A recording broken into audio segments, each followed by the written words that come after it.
This is Hidden Killers Live with Tony Brueski, Stacy Cole, and Todd Michaels. Well, we've determined that no one can get enough of the Adelson family. So it's all Adelson all the time now here, but it kind of feels like that. But there's just been so much to talk about in this last week. And believe me, I too am looking forward to other things going on in the ether of true crime. But it just keeps popping up. So we're going to talk about what we saw this week. Robin Dreeke is with us, retired FBI special agent, former chief of the Counterintelligence Behavioral Analysis Program. If you watched our live coverage the other day during the sentencing, you're in luck. This is where we are going to talk about what we saw now that we've had those moments to kind of sit back, let it sink in a little bit, let it simmer, and let the trauma subside of that crazy sentencing. But before we get to discussing what we saw the other day, the Markel family, Danny's parents, have released a statement, and it's new at least as far as I know it is. I just saw it right before we jumped on the air here. Wow. And this is in response to the sentencing. It's specifically in response to Donna's performance, let's call it what it is, and Harvey's performance as well, because they were calling them out. They were literally they were shaming them. They were disparaging them. They were calling them liars in court about their interactions with their grandchildren. And they're gonna clear it up in this letter. Yeah. So let me go through this, and then we'll talk about that on the other side. This is the letter. This is the words of the Markel family. During sentencing, our family listened in disbelief to the disrespectful and delusional statements made by both Donna and Harvey Adelson before Donna's sentencing for the first-degree murder and other convictions of our son and brother, Dan Markel. Contrary to Donna's claims, she never mourned the loss of Danny's life, nor did she ever express concern for his sons losing their father. Testimony at her trial showed her callous indifference to the murder, including written evidence that she dismissed the very idea that the boys could be sad or miss their dad. Remember that? Do you remember that in some of those letters that were being read back? Or I don't know if it was letters or transcripts, but it was very direct of just the utter disconnect of not remotely considering the feelings of these two children, as if they did it, as if they were just objects. Yep. As if they were just they were pawns. Yeah. Little pawns in the game with names. It is deeply unfortunate that Harvey used his time before the court to challenge our family's account of our relationship with Ben and Lincoln. Robin, I want to ask you there. It is deeply unfortunate. Interesting choice of words before we get into what they're about to say. What's your take on that sort of phrasing? They're being as kind as they can. Yep. Somebody looked it over before they submitted it, right? And what a nice point, Stacy. You know, it's amazing when you actually have loving critics that actually weigh in before you give yourself in a horrible emergency takeoff like the Adelsons. Right. You know, and that's what we do. You know, when we're emotionally tied to the outcome that we're seeking, we're horrible regulators of ourselves. That's why we have people in our lives that should be weighing in on certain things. And granted, you're going to make the ultimate decision yourself, but you know, having someone objective to help you with your wordage helps immensely, especially if it's going to be put out for public consumption. True.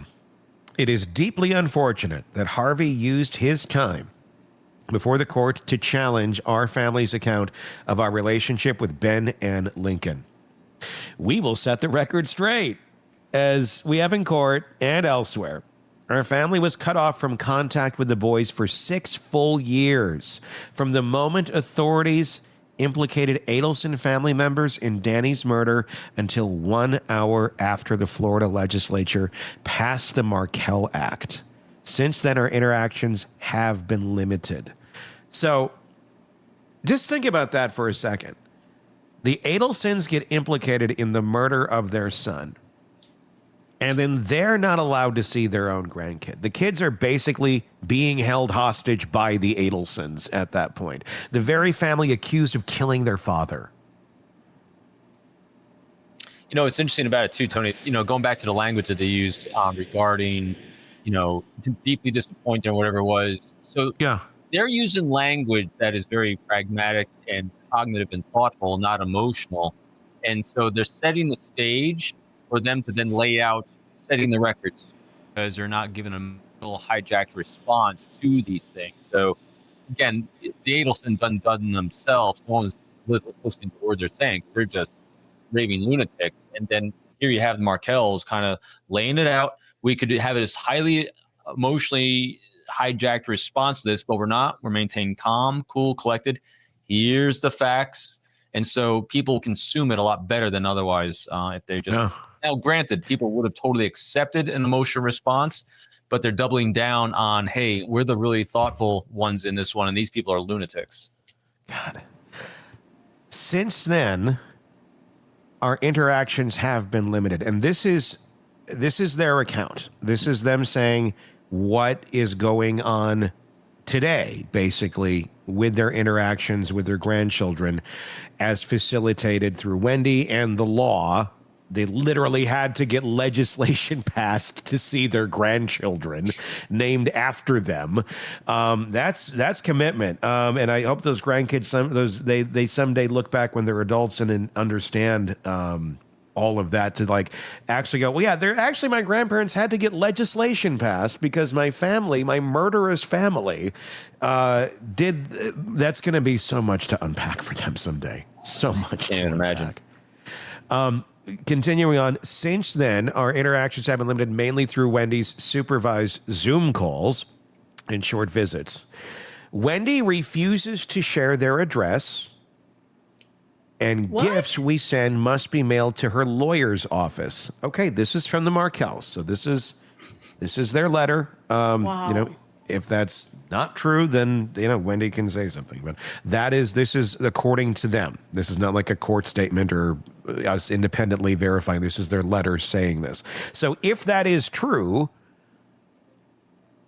the grandparents can't know where their grandkids live just to send a gift. They can't show up, and that might be a little awkward. I don't know that I'd want to be showing up to hang out with Wendy either, in any way, shape, or form. But yeah. So these grandkids are not seeing their grandparents. Well,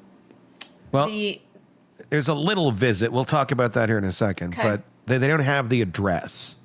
And gifts that we send must be mailed to her lawyer's office. We were uninvited to Benjamin's bar mitzvah following Charlie's arrest and never invited to Lincoln's.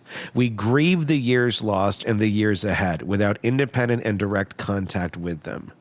Beyond her crimes, Donna scorned Danny, drove deliberate wedges between him and Wendy, and disparaged him to his own sons. All of which we saw evidence of. Mm-hmm. Her display of emotion before the court was not remorse for Danny's death, but sorrow for the consequences she now faces for causing it. We thank the court, prosecutors, jurors, and law enforcement for their steadfast commitment to bringing justice to Donna Adelson for her role in this terrible crime. That is the statement from the Markell family. Yeah, good statement. Very much, outlining, I think, a lot of what we knew. But I guess it's still sad and shocking, the interactions of what's going on there with the kids and Wendy and the grandparents. I don't know how those kids recover from this. Yeah. I don't know how, you know, they need help. They need objective, healthy relationships in their lives. And I don't know how they get that with Wendy still being the mother taking care of them. And even if so, let's project it forward. If they charge her eventually and they all get locked up and put away in jail, still, how does that help the kids? Nothing. These kids are screwed in every which way. Mm-hmm, I really hope not, but I don't know how you don't have that happen. It's one of those tragic cycles we see, and we're seeing it play out in front of us. So that's a tough one. I feel like the best, honest to God, the best thing for those kids is if the uncle out in New York were to adopt them. I was just thinking the same thing. It's, you'd hate to place that burden on them. I love how we're managing people's families for them, Yes. But hey, you're all too close. Here's the 10,000 foot overview on what would be most healthy. I would think whether it's him or someone like him that was close enough to understand the insanity of the family, yet has healthy relationships in their lives now, they self-escaped from it like he did, would be the best person to actually raise them.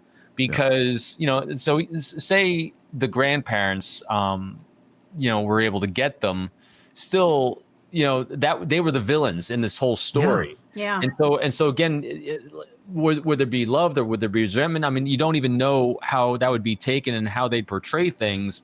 Yeah. But the older brother who saved himself earlier in life, that has that objective point of view, that kind of saw both sides from that standpoint, someone like that or him would be in a very good position to bring clarity, to bring an understanding, to bring a mutual empathy, not empathy of compassion necessarily, but just an empathy of understanding everyone's point of view along this whole thing and helping them understand what healthy is and what healthy isn't. This is why I left, because of these unhealthy behaviors. And this is what, so I think someone objective in their lives, as well as that therapy they're going to need, would be an ideal person. But again, it's conjecture for what we place on someone else to do.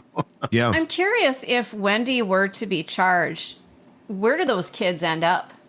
Do they go with the grandparents, who obviously can't see them very often? It would be a very strange transition. What happens to these children?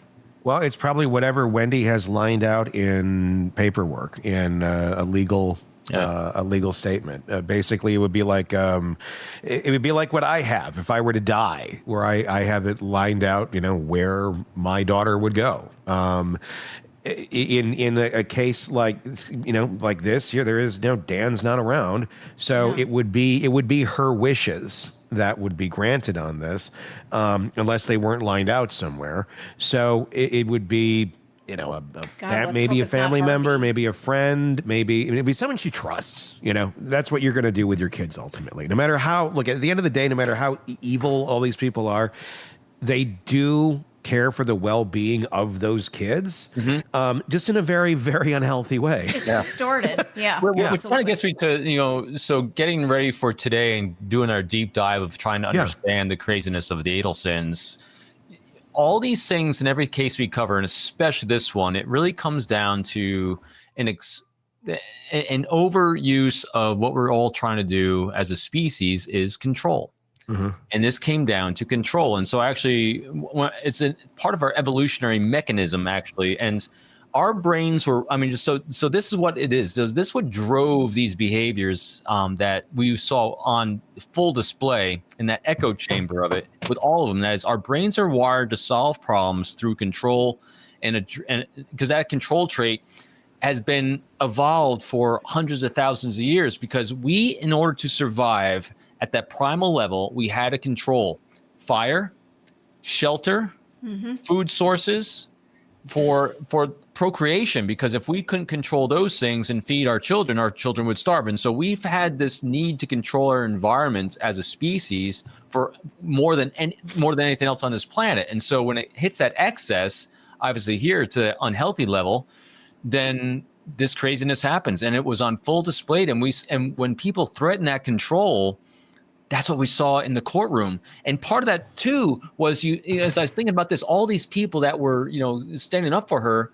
Well, when you have when the alpha is being placated, everything in the world is happy and fine. But when the alpha is being challenged, not so much. So it was really, really interesting watching full display of massive control issues. And you saw the anger and rage and lack of self-regulation, because that comes into it's bigger than hell. We said it on Monday too when we were watching this. Yeah. The emotional intelligence of these people, again, every single criminal case we cover, zero. These people are bottomed out on their ability to self-regulate and emotional intelligence. There's zero with these people. And look how intelligent they are on an IQ score, potentially. Bingo. But These are professionals. Yep. These are professionals in the world. They're masters of their craft. And yet look at them on a social, emotional level. They are so stunted. But yet you might say that they're quite advanced in that as well. Yeah, and so their EQ, emotional intelligence, and ability to control was so. I mean, so you can see how cloistered their world was, because they thought that their behavior was completely acceptable and normal, and was being validated by each other and that small cabal of friends they had that said, "Oh yes, they're completely wonderful people." So they're all nuts.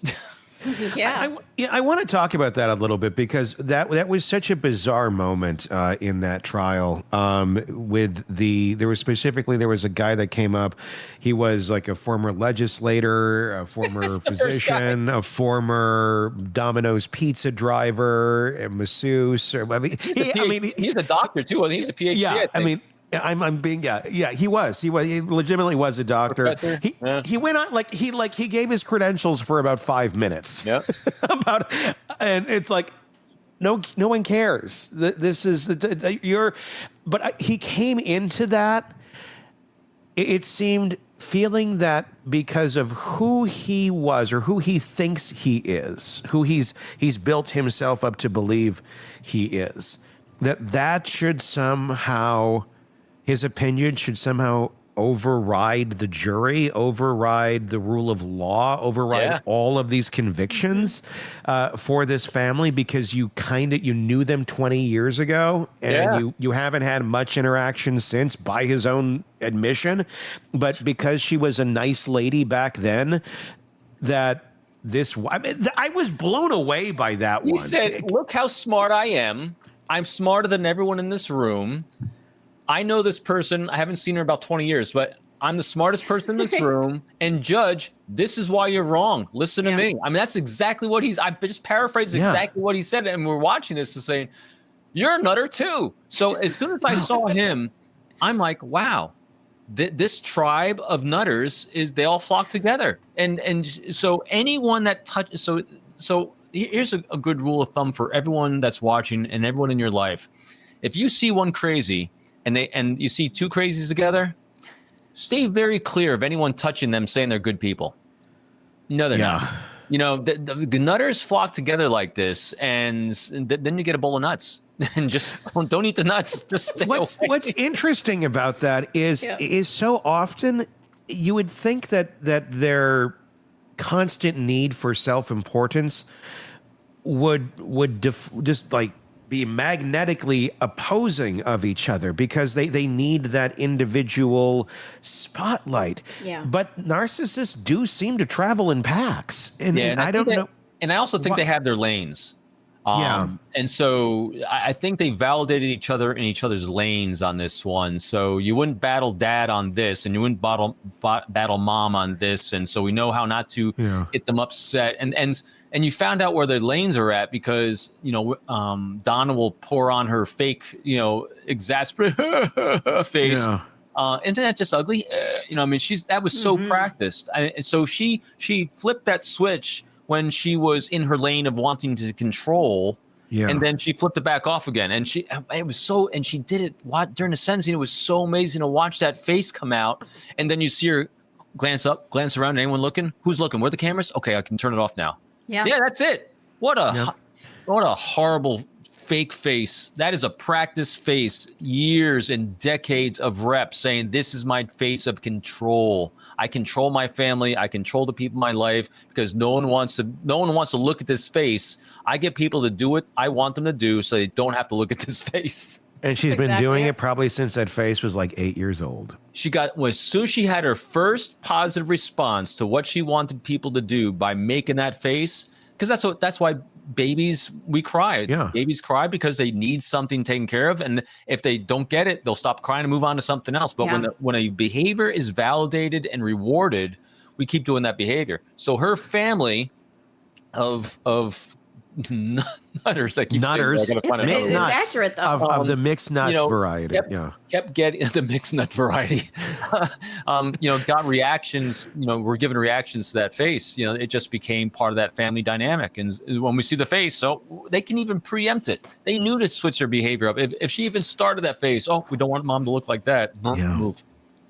And I'm sure there was, little warning signs too, little canaries in the coal mine that Donna's getting close to being like that. So we better all tread carefully to avoid that. And that's how they lived their lives. And different lanes make sense. And totally shocked that no one else was buying it. That's why this is so fascinating to watch. And the first guy that came in to defend Donna, he was totally shocked that no one was buying his line of shit. So that's why when you have a bunch of people that have this self-aggrandizement, thinking that people believe their line of garbage, they are completely blown away when no one does. And they get angrier because this line of garbage are given is because this is how I've maintained control of my environment, because I'm smarter than everyone else. I have this sense of superiority over everyone else. And their minds are blown when it's not working, because it's always worked before. Why? They surround themselves with an echo chamber. This is how echo chambers work. This is how groupthink happens. This is what cults do. Do you think the guy that gave that testimony for Donna had any clue the scope of how many people were going to be watching that? I mean, when we talk about narcissists, they're often very unaware of their surroundings because it's just in their bubble. And I'm wondering, the fact that, he hasn't been in contact with him for 20 some years, or very minimal, or didn't know him in Christmas cards. Yeah. I mean, it was that sort of a relationship, it sounds like. And if you're just, kind of gently following the news and you're not into true crime, you may like, oh shit, like, they're making the news. They're making the news down there. And if I don't know what this guy's connection to technology is in any way, shape, or form, but if you're not well versed in any of it, or really not at all, then you're not going to have a clue just how many people you're going to be going in front of and singing the praises of Donna Adelson to. I really wonder if he thought that this was just going to be like, well, it'll make the Tallahassee Democrat or something like that, and Maybe. And that'll be it. I don't think he really realized that we'd be talking about this, Right? Maybe. and discussing what bizarre behavior it is to be standing up for Donna Adelson. I don't know. So here's how human beings work. All human beings at all moments of the day, we always will act in our own best interest in terms of our safety, security, and prosperity from our own point of view. So especially when people are edging up higher on that narcissistic look at me level, like everyone in this cabal is. I mean, so let's just analyze it. Everyone in this family and everyone associated with this family think they're the most important people on earth. By his statement when he first started out, he was telling everyone how important he was on earth. And so not one person in this family or in this entire tribe was ever acting in terms of someone else's best interest, only themselves. So my conjecture on this is that he knew exactly what he was doing, and he wasn't doing it for Donna. He was doing everything. I mean, think about it. He wasn't saying how awesome she was nearly as much as he is saying how awesome he was. True. He thought he was doing this in his own best interest to look at me, look at me, look at me, and he's going to get a lot of great press and prestige because, look, I gave such a thoughtful response, a thoughtful commentary, and yeah, she'll benefit maybe from it too. But look at me. And I'm going to show this judge up. I mean, otherwise, why would he have said all that? It's just, And but he thought it out. He thought it out. That's what he did. thought was a great idea. He did, but without realizing, I think, who he was talking about. I mean, it's like if you knew nothing about Diddy or something, and you're like, you know about rappers, Right? It's a rapper. It's a rapper that's got a bad rap, and I'm gonna stand up for it because I think more people should be, without really digging into what you're standing up for because you want to hear your own voice. That's kind of what it felt like. But it was. I think it was 100% doing that because he even said, "I haven't known her for 20 years." All right, so let's think about this logically. Everyone Which is a great way to intro yourself. Right. Well, I was going to say, why would you admit that to the Lead court? with Why that. would you say that? because he thought this was serving himself more than it was serving her. Otherwise, why say it at all? And so he laid out his credentials. He laid out what he didn't know about her. And then he kept rambling on and on and on and on, then challenging a judge, challenging jury, and saying, I can challenge this because I'm so smart, I'm so this. So he literally said everything he was saying in his own best interest, according to what he thought they were, clearly without any loving critic in his life saying, this might not be a great idea. But and even if they did, he's like dismissive of them. Oh, I know what I'm doing. I've been in, so you can see that superiority in his life. And so he said, in his own words, I have no credibility because I haven't known her for 20 years to really defend any of her actions, but I can stand up here and challenge a judge because I'm smarter than the judge. Yeah. Well, that sounds like a 100% narcissist. Yes. Isn't it? They all 100%. do. Really feels like that. I mean, we obviously can't diagnose or anything like that, but I mean, that was the demonstration of behavior was very, very much narcissistic behavior. And he was rational. Now, granted, again, pure conjecture, who knows? Yeah. But, I'd imagine, you rational in those moments, you rationalize your behavior that I'm doing it for a greater good. I'm doing it for my friend Donna. Yeah. But if when you sit back objectively, like the entire country is now that tuned into this, you're saying to yourself, no, you weren't. And so right. I'm hoping. So here's a true sign of someone on a good, healthy path, that after all this commentary, people like us and others, lots of others are giving on this, maybe he can look in the mirror and say, you know what? I have some work to do on myself, don't I? But unless he's doubling down and saying, you all are nutters, I'm right. And so it's really interesting that these points and these inflection points in someone's life and their life arc, what do they do in response to this? And here's what we saw. What did the Markells do? Clear, thoughtful response, which then gives, again, they doubled down on who's credible in this entire thing and who's not. It reaffirmed, I think, to the jury and everyone that stood by the Markells, right choice, right decision. Yeah. Because what we saw in that, I mean, who knew you were going to see this in a sentencing? You expect these things on days of final statements being made, and I mean, but what we saw double down was how insane not just Donna was, but her husband, her friends. We saw this display of crazy like we've never seen before. And then here come the Markells after we saw crazy, reaffirming the entire world that, no, we're good. They're not. And everyone, I mean, just stand by. I mean, if I was Wendy or her husband right now, I'd be like, uh-oh.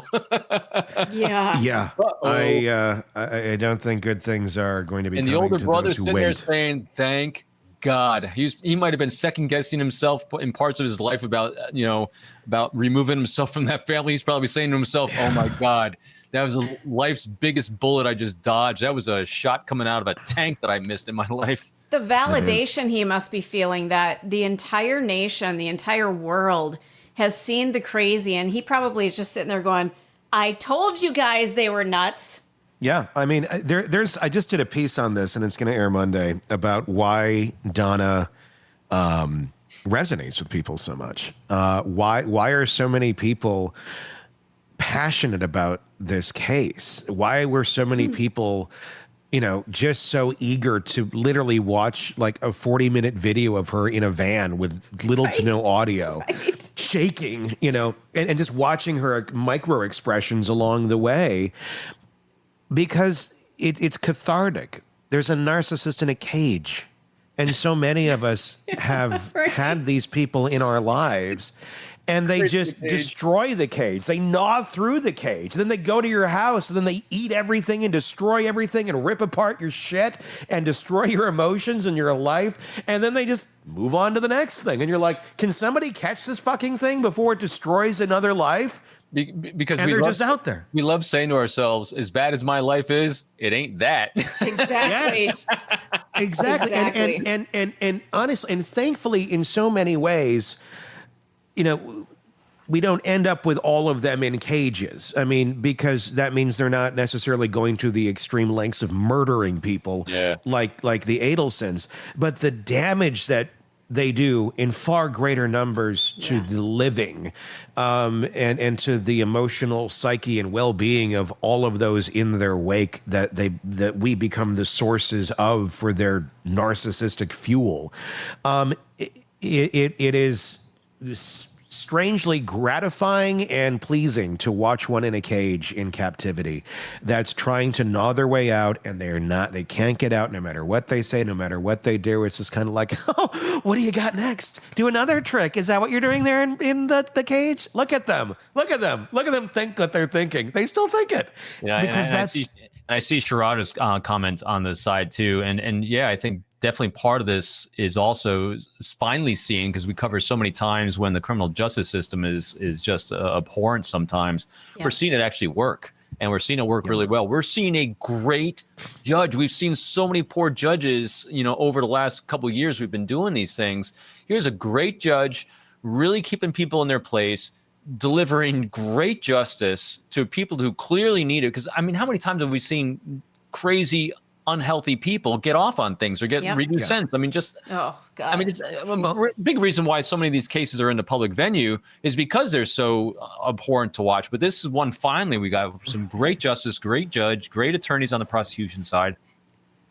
And I think even greater, and again, what speaks to people on this is not even the criminal justice end of it, it's the social justice end of it. Yes. Yeah. Because nobody stops these, because you can't stop them if they're not committing crimes. Right. And that's the thing. It's finally justice in a way that you can't criminally prosecute, but you're like, damn, this should be illegal what they just did to somebody, or what someone did to me, or someone did to you, or whatever it may be.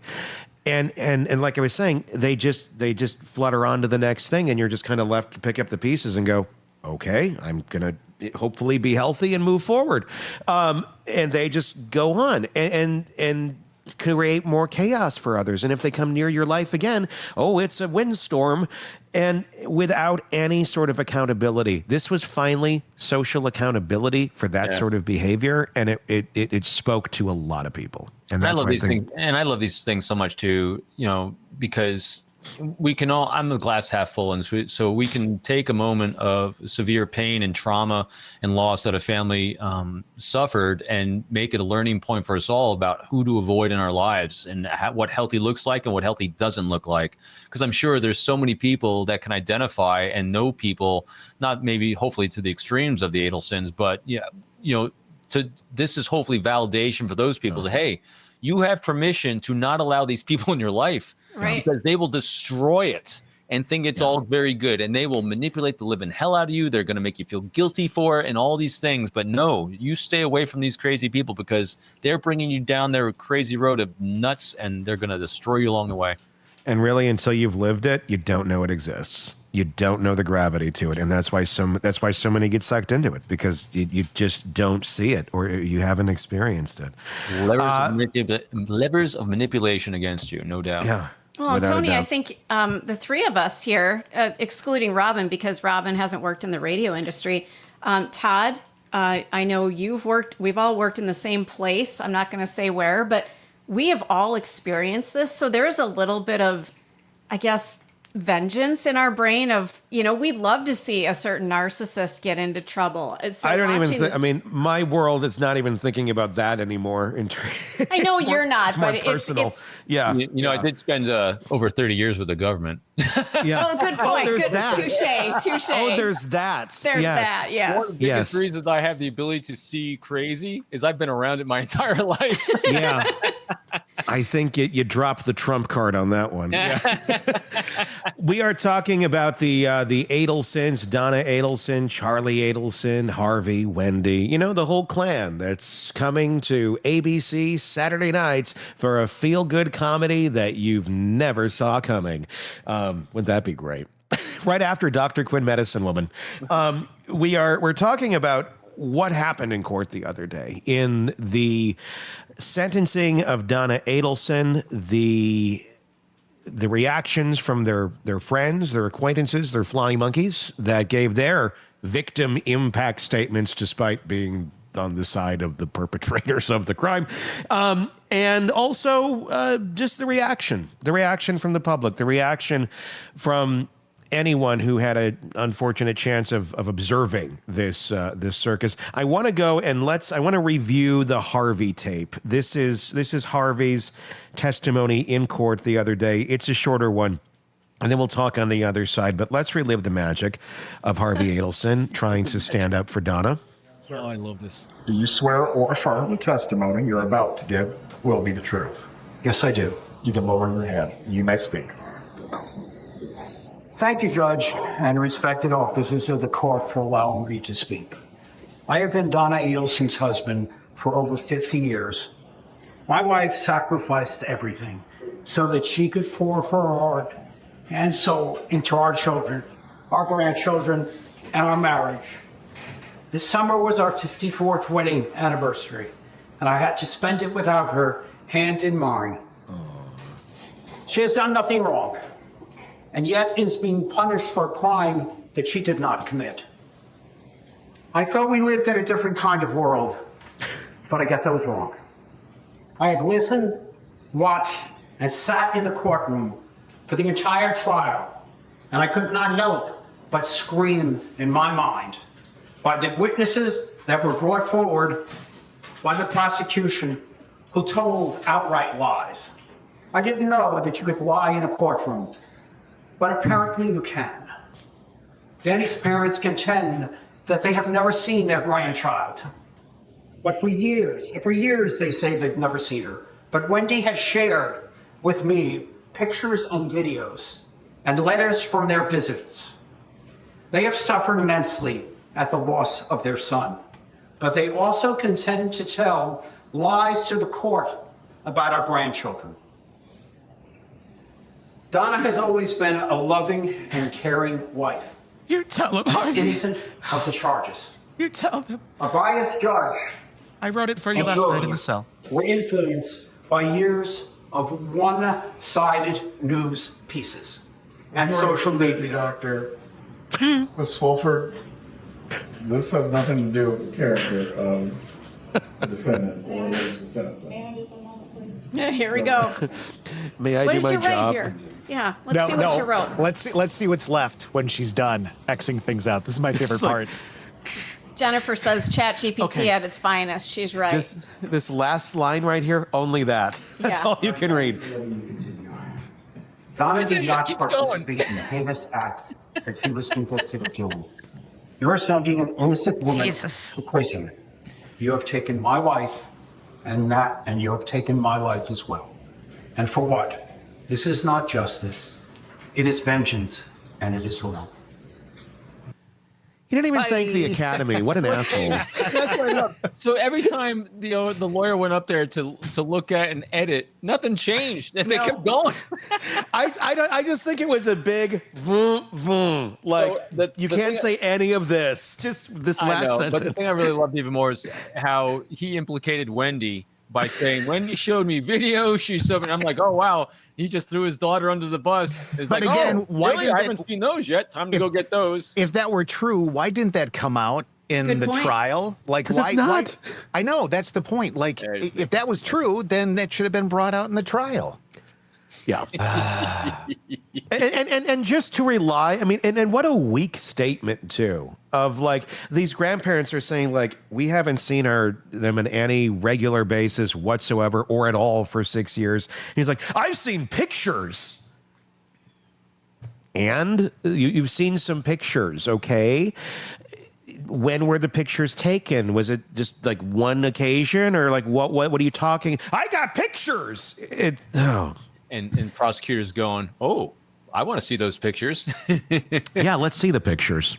Yeah. More lies. I every time we have a good chuckle at their expense, I just keep thinking of Markel's and what they're going through. So it's one of these things that, like I remember during Koberger's sentencing as well, cheering but at the same time, remembering what brought us to this point. So I do the same thing here. I love cheering her going to jail and getting the worst, the max on everything. Same time though, I keep remembering that the Markels have lost their son to these horrendous human beings. Yeah. Well, and I want to talk about this for a second, because in our earlier segment we were talking about the Markels not being able to see their grandkids, and on a simple world it would be, oh well, just start having him go see them. Let's have that. Like, look, these kids maybe. I am not speaking for them. I have no idea what's going on, but I would gather to venture that I think that's not even the correct way to say that, but I would venture to guess. I think that's what I meant to say, that they probably don't have the highest of opinions. Probably not. From that, where they're being raised or they're being raised by, I'm just going to guess that they probably don't have the highest of opinions because that's probably the conditioning that they were given. I could be completely wrong. Maybe Wendy has pictures of them at their bedside and they're kissing them every single night and they're telling stories about them and it's just lovely and wonderful. But if that's really happening, then why the fuck aren't they in their lives? Mm-hmm. We become what we consume and we become what we're fed. And exactly. And that's they're why victims. And that's why, during those formative years of lives, 9 to 24, what we consume that allows us to feel safe from our own perspective is what we're going to gravitate to. And if you are told by your mom, your grandparents, that this is what safety looks like, and these people and this world out here is unsafe, you have that implanted in your brain at that young age. And that's why, at the very beginning of the show today, I'm like, how do you fix this? You don't. I don't know how you can. It's very challenging. It's very sad. The sad reality of a situation like that is by the time the kid does get the agency and has the maturity, in most cases, again, I'm not speaking for them. I'm just kind of speaking in broad terms here. Right. They're going to be dead. That's going to be a long time from now. In most cases, for them to mature to the level of really grasping what the hell they've been through and who their family is and who these people are and were, you're going to miss so much. And that's just the sad reality of it that Wendy is robbing them of. And look, I am not in any way, shape, or form, I always got to say this, a proponent of grandparents should be in grandchildren's lives all the time. Right. Not fucking at all. There is many cases where that is not appropriate because they're toxic human beings and they've sown their own shit. I mean, just the same reason like Donna really shouldn't have been in these kids' lives, but they were the ones controlling it. So it's not a one size fits all and woe is every grandparent. But in this case, with these two, this is just insane. I'd be very curious about what Wendy's path and arc is right now. I know everyone keeps saying prosecute, but we haven't seen, what we don't know is how this has really changed her, if it's changed her, and what she's doing as a mother. I mean, so there's a lot of unknowns that, might be, again, glass half full until you you can keep that hope alive. Now, granted, her arc is pretty predictable, but this is a major event which could actually shift that arc of learning or lack of learning. So I'd be really curious because we haven't heard anything from her, probably because she's afraid to say anything. It'd be really interesting to see how she's raising the kids. Well, and I hope that she's doing it in a healthy way. If she has nothing to do with this, great. Obviously, there's a lot of evidence that kind of says there's at least some awareness of what the fuck was going on. I know. I'm laughing. Jennifer's comment. If I were them, father-daughter trip. Father-daughter trip, and it's time for a little let's smell the roses and touch the grass and realize what the hell we've been around our whole lives. Because at the end of the day, if you really do look at this, now look, Harvey had agency. Harvey's an adult. Harvey made his own choices and chose the bed that he was going to lay in next to Satan with. Satan. That's good. But ready on that one. Donna, it's almost bedtime. Oh God, that's so creepy. Oh, that was Tony. I thought that was Todd. Yeah, no, it's me. Oh, good God. But the thing is, Wendy, she's brought up in this. Right? Yeah, she's steeped in it. So just as we're talking about and speculating on her kids, the Markel grandchildren, on their way of thinking, based on what Wendy is feeding them, Wendy is a product of Donna too. Mm. So there is a level of victim, I think, to Charlie, a level of victim to Wendy, certainly a level of victim to the other son, whose name I always forget. But Robert, okay, right? Good. Yeah, I mean, probably good for him. I don't remember it, so he can live in peace. The less people that say his name, the more he can just go enjoy life. And then you have, I do wonder to a bit of Harvey. I mean, Harvey, again, he's an adult, though. He had the agency. to make more choices. The kids, not so much. So the path that the kids are playing with is a path that was originally rooted out by Harvey and Donna. Now, obviously, Rob got the hell out of Dodge. He saw it. He was able to do it. He had the cognitive ability, the emotional maturity to say, this isn't for me. The other two, obviously not so much. They've stayed pretty close to the teat. So that's the problem. Because Donna kept going, it's chocolate milk day. So now all I can think of In is hell. Donna's teat comes to mind, and now I'm not going to get through the rest of the day. And Tony's got his demon button ready. Yeah, he does. He pulls that during staff meetings too. Come here, Charlie. I just want to give you some chocolate milk. Chocolate milk time. Come feed the chocolate milk to Charlie. Oh God, it's like a South Park episode here. Satan, the Dark Lord. The Dark Lord is saying that you must have the milk. God. And we're off the rails. Train's derailed. Yeah, there you go. Chocolate milk in hell. Yeah. That's the title of Charlie's book. Chocolate milk in hell. Oh my gosh. So what's he do now? Well, recently I saw a video of Charlie complaining that someone opened the door and it stubbed his toe in the prison, and he had a big fit about that. Charlie wasn't happy. Stubbed his toe. Hey, you know what? I'll give him a little credit. That shit hurts, man. I've known people who've, dislocated toes on coffee tables and had to go to the ER. I mean, that's a thing. Stacy, he murdered somebody. I just want to clarify. Fine, take the wind out of my damn sails. Thanks That's a why lot. I'm here. That's why I'm here. Wait till she starts going on about her love for Luigi Mangione or something. Well, he is cute. Oh my God. No. He's a looker. And he works out. I mean, have you seen those pecs? My God. Oh my God. I'm not justifying what he did. I'm just saying he's not Throw bad another to look shovel. at. Throw her another shovel. Oh, another shovel. Beep, beep, beep. Okay, if we had Rex Jesus Yorman Christ. or Luigi to look at, ladies in the chat, who are we going to look at? I throw them all in a pit. Satan. I'm just saying, if we have to look okay. at somebody, Pull her out of the pit. he's going to mute my mic. I'm done. Yeah. I'm out.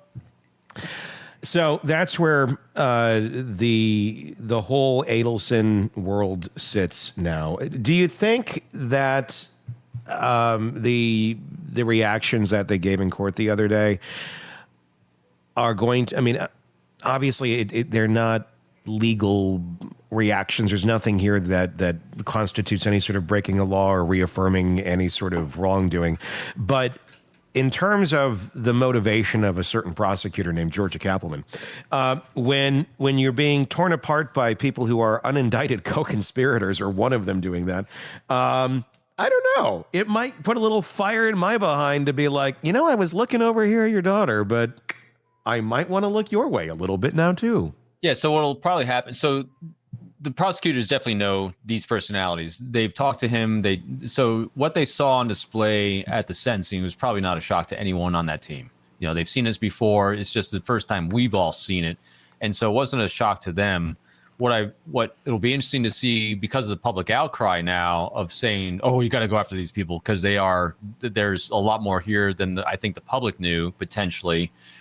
So it'll be interesting to see what kind of pressure is put on them from the external forces on this. I think my guess is, they were going to do what they're going to do regardless on this, but it definitely probably put a fire under people that are trying to be reelected for things, and politicians and things like that, saying they, press for these things. That's more likely what it was affecting. But actually the rule of law itself, I think they are already set on what they're going to do regardless of that outcome. Yeah. It's just kind of a ticking time bomb, really. Right. But now, at least now, if you, this is the opposite of this, now in the public's viewpoint, if you don't go after them, that's going to make them question it even more, because you're like, why aren't you going after, especially Harvey? Well, I'd say- I mean, all of them. I mean, just anyone. Yeah. I mean, in all reality, if I was that first guy that got up there to defend Donna, I'd be a little worried about myself as well. I mean, just they should look at everyone in these people's lives. It's like, That's what's what I'd be going told. on? Yeah. What's going on that you're gravitating towards this sort of and what's going on in your life that this is normal to you? And you're and now that you know all the facts, this is still defensible to you. That's Because that's the weird and part. so here's why it's a little scary to come to someone's defense like this, especially as sentencing, is because if there's still more potential of charges and a prosecution of someone involved in this, and everyone involved in this knows that. I mean, it's out there that, they're still looking at Wendy, and obviously still potentially looking at Harvey. And so what happens is, as you come to someone's defense, if you've had contact with them, you're going to be on either a witness list. If you're going to be on a witness list, they're doing a deeper dive on you to see what your credibility is. So you are part of this investigation. And that's what you don't want in life. That's why I was really kind of shocked that anyone would come to their defense, because you're now involving yourself in the cabal of crazy. That's not good for you. That's not good for your personal brand. That's not good for a business brand. And that's not good if you want to stay out of jail yourself. If you do, because remember this, if you want to find someone guilty of something, you can almost always do it. So you don't want someone to want to find you guilty of something. That's why all these people, that was a risky move, and I don't think it's going to play well for anyone. Yeah. I don't either. Be interesting to see who comes to the next party. Still waiting for the invites. I think they'll be maybe sent out soon by Georgia. I'm hoping any one of these days. I'm just waiting for the news flash. Oh, look who just got busted by a grand jury indicting them. We'll have to wait and see. Stay tuned, as she says, and I'll say the same thing. All right, that's going to wrap up today's program. Be sure to let us know your thoughts in the comment section on YouTube if that's where you're watching. Be sure to press subscribe wherever you're listening or watching, wherever it may be, so you don't miss any of our coverage in this and the many cases we're following for you right here. Until next time, for Stacy, Todd, and Robin, I'm Tony Brueski. We will talk again real soon.